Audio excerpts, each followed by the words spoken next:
The Color of Your Eyes, written by Blackcatsassin, read by gutterratt1213. Chapter 6, Alan. I went to the front desk and told the officer there that I was awaited by Alan Bloomgate. After I told him my name, I was escorted to an office, probably Alan's. I sat down, and after I declined a cup of coffee, I was left alone. I looked around the room, trying to see if they had any hints lying around about Richy or Jake, but I couldn't examine very far, as Alan had just entered his office.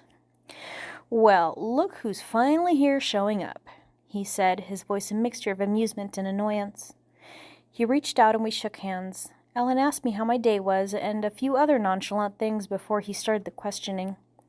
First, he interrogated me all about my investigation with Hannah. I answered them all as best and as truthfully as I could. Of course, I left out any detail about Jake. After 10 minutes, Alan put away his notepad. "I'm very thankful for all of your help with finding hannahdonfort, and I'm glad that we were able to work well together, even if it was only for a short while. But I can't help but feel like you're still hiding a very big detail out about all of this." I looked at Alan, trying to put on my best poker face.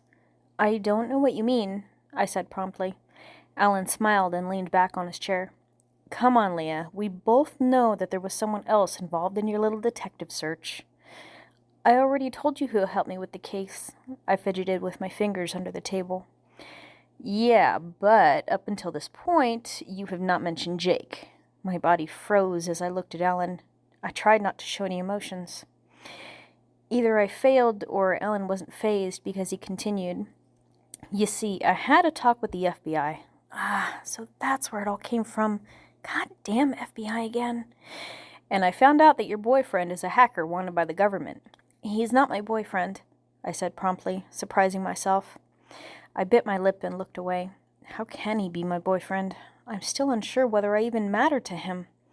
Sure, we confessed, but that doesn't make us being in a relationship. Jake never specifically asked me out. He said he loved me and that we would meet in Duskwood, but that was it. I was planning to solidify a relationship once we met. Alan looked at me, raising an eyebrow, and continued as if he didn't see that outburst. "Anyway, I've been tasked by the FBI to be on the lookout for him, so I was hoping you could tell me his whereabouts. I'm not here to arrest him. The case seems to be a bit more complicated than it looks, and the FBI is not giving me much information. I only intend to get to the bottom of this, to not make Duskwood get a worse reputation than it already has. I only want to help Jake, but I can't help him if I don't know where he is." Alan paused, giving me a chance to speak. I lowered my head, unable to hide my sadness. "I don't know where he is. We were only in contact with each other to find Hannah.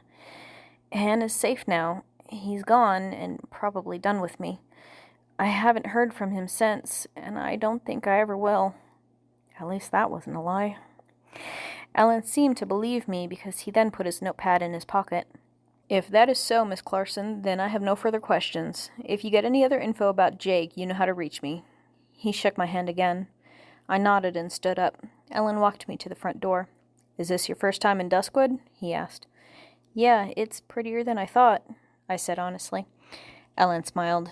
"Yeah, I know this town has its downsides, but I could never bring myself to live anywhere else, even after everything that's happened." I turned around and nodded. Alan looked at me before saying, "I truly meant what I said earlier. Thank you for your help." He then quickly left me, because apparently he had a lot of other stuff to do. I just stood there, having the knot in my chest loosen a little. At least one person has thanked me after what I went through and did for people I have not met in real life.